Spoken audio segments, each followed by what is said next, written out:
ಶಿಡ್ಲಘಟ್ಟ ಸಾರ್ವಜನಿಕರ ಆರೋಗ್ಯ ಸುಧಾರಣೆಗೆ ಶ್ರಮಿಸುವ ಸಂಘ ಸಂಸ್ಥೆಗಳಿಗೆ ಸಾರ್ವಜನಿಕರು ತಮ್ಮ ಕೈಲಾದ ಮಟ್ಟಿಗೆ ಆರ್ಥಿಕ ನೆರವು ನೀಡಬೇಕೆಂದು ಮಾಜಿ ಸಚಿವ ಹಾಗೂ ವಿಧಾನ ಪರಿಷತ್ ಸದಸ್ಯ ಎನ್.ಟಿ.ಬಿ. ನಾಗರಾಜ್ ತಿಳಿಸಿದರು.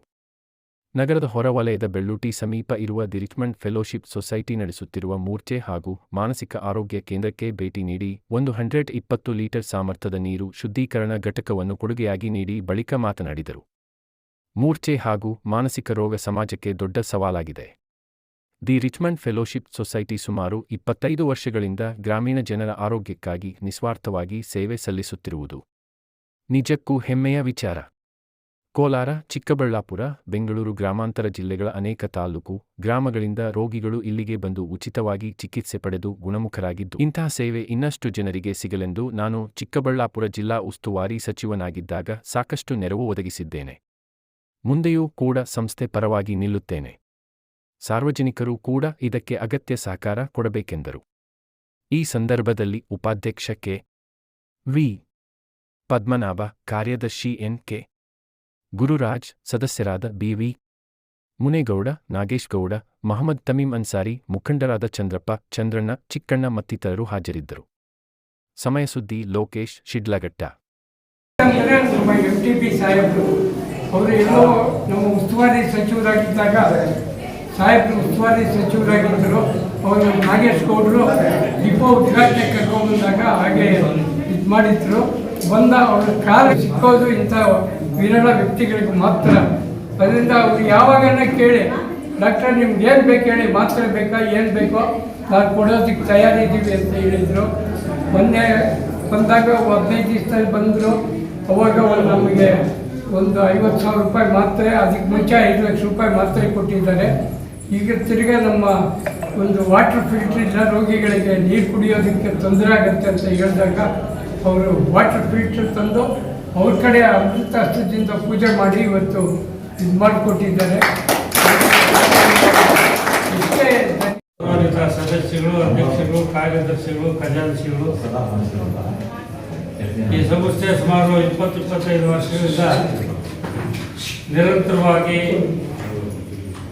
ಈ ಮೂರ್ಛೆ ಹೋಗ್ತಕ್ಕಂಥ ರೋಗಿಗಳು, ಅದರ ಜೊತೆಯಲ್ಲಿ ಮಾನಸಿಕ ಅಸ್ವಸ್ಥರಾದಂಥ ರೋಗಿಗಳು, ಈ ಎರಡು ರೋಗಿಗಳಿಗೆ ಸತತವಾಗಿ 20-25 ವರ್ಷಗಳಿಂದ ನಿರಂತರವಾಗಿ ಇಲ್ಲಿ ಅವರಿಗೆ ಚಿಕಿತ್ಸೆ ಪಡ್ತಾ ಬಂದಿದ್ದಾರೆ. ಭಾಳ ಸಂತೋಷ. ಈ ಬರ್ತಕ್ಕಂಥ ರೋಗಿಗಳು ಕೋಲಾರ ಜಿಲ್ಲೆ ಇರ್ಬೋದು, ಬೆಂಗಳೂರು ಗ್ರಾಮಾಂತರ, ಆಂಧ್ರ, ತಮಿಳುನಾಡು, ಬೇರೆ ಬೇರೆ ರಾಜ್ಯ ಮತ್ತು ಬೇರೆ ಬೇರೆ ಜಿಲ್ಲೆ ಮತ್ತು ತಾಲೂಕುಗಳಿಂದ ಸಾಕಷ್ಟು ರೋಗಿಗಳು ಇಲ್ಲಿ ಬಂದು ಚಿಕಿತ್ಸೆಯನ್ನು ನಿರಂತರವಾಗಿ ಚಿಕಿತ್ಸೆ ಪಡ್ತಾ ನಾವು ನೋಡಿದ್ದೇವೆ. ನಾನು ಕೂಡ ಸುಮಾರು 1 ವರ್ಷಗಳ ಹಿಂದೆ ಇಲ್ಲಿ ನಾನು ಚಿಕ್ಕಬಳ್ಳಾಪುರ ಗ್ರಾಮಾಂತರ ಉಸ್ತುವಾರಿ ಸಚಿವರಾಗಿದ್ದಾಗ ಆಗ ನಮಗೆ ಇಲ್ಲಿ ಆಹ್ವಾನವನ್ನು ಕೊಟ್ಟಾಗ ನಾನು ಕೂಡ ಇಲ್ಲಿಗೆ 2-3 ಸಾರಿ ಬಂದು ಇಲ್ಲಿಗೆ ನಮ್ಮ ಕೈನಲ್ಲಾದಂಥ ಒಂದು ಸೇವೆಯನ್ನು ಕೂಡ ಇಲ್ಲಿ ಮಾಡಲಿಕ್ಕೆ ನಮ್ಮ ಒಂದು ಆರ್ಥಿಕ ನೆರವನ್ನು ಕೂಡ ನಾವು ಕೂಡ ಕೊಟ್ಟಿದ್ದೇವೆ. ಭಾಳ ಸಂತೋಷ. ಈ ಸಂಸ್ಥೆ ಈಗ ಮುಂದಿನ ದಿನಗಳಲ್ಲಿ ಒಂದು ನಿರಂತರವಾಗಿ ಈ ರೋಗಿಗಳಿಗೆ ಈ ಒಂದು 15 ದಿವಸಕ್ಕೊಂದು ಸಾರಿ ಇವರಿಗೆ ಚಿಕಿತ್ಸೆಯನ್ನು ಕೊಡ್ತಕ್ಕಂಥ ಕೆಲಸ ಮಾಡ್ತಾ ಬಂದಿದ್ದಾರೆ. ಅದೇ ರೀತಿಯಾಗಿ ಮುಂದಿನ ದಿನಗಳಲ್ಲಿ ಇದು ಹೀಗೆ ಮುಂದುವರಿಲಿ. ಇದಕ್ಕೆ ಎಲ್ಲ ರೀತಿಯ ಈ ಒಂದು ಟ್ರಸ್ಟಿನ ಈ ಸಂಸ್ಥೆಯ ಪದಾಧಿಕಾರಿಗಳು, ಸದಸ್ಯರುಗಳು ಮತ್ತು ಈ ಭಾಗದ ಸಾರ್ವಜನಿಕರು ಎಲ್ಲ ಇಂಥ ಒಂದು ಮಹತ್ತರವಾದ ಕಾರ್ಯಗಳಿಗೆ ತಾವೆಲ್ಲರೂ ಕೂಡ ನೀವು ಕೊಡಬೇಕು ಮತ್ತು ಇದಕ್ಕೆ ನೀವು ಕೈಲಾದಂಥ ಒಂದು ಆರ್ಥಿಕ ನೆರವನ್ನು ಕೊಡಬೇಕು. ನಿಮ್ಮ ಕೈಯಲ್ಲಿ ಎಷ್ಟು ಕೊಡೋಕ್ಕಾಗ್ತದೆ ಅಷ್ಟು ಕೊಡಿ. ಇದೆಲ್ಲ ಯಾರು ಒತ್ತಾಯ ಮಾಡಿ ಅವರಿಂದ ನಾವು ಹಣ ಕೇಳುವಂಥ ಕೆಲಸ ಆಗಬಾರ್ದು. ಅವರ ಮನೋಭಾವನೆ, ಅವರ ಮನಸ್ಸಿನ ಭಾವನೆಗಳನ್ನು ವ್ಯಕ್ತಪಡಿಸೋದ್ರ ಮೂಲಕ ಮಾತ್ರ ಇವರಿಗೆ ಆರ್ಥಿಕ ನೆರವನ್ನು ಕೊಡುವಂಥ ಕೆಲಸ ಆಗಲಿ ಅಂತೇಳಿ. ಇದಕ್ಕಿಂತ ಬೇಕಾಗಿ ಭಾಳ ಜನ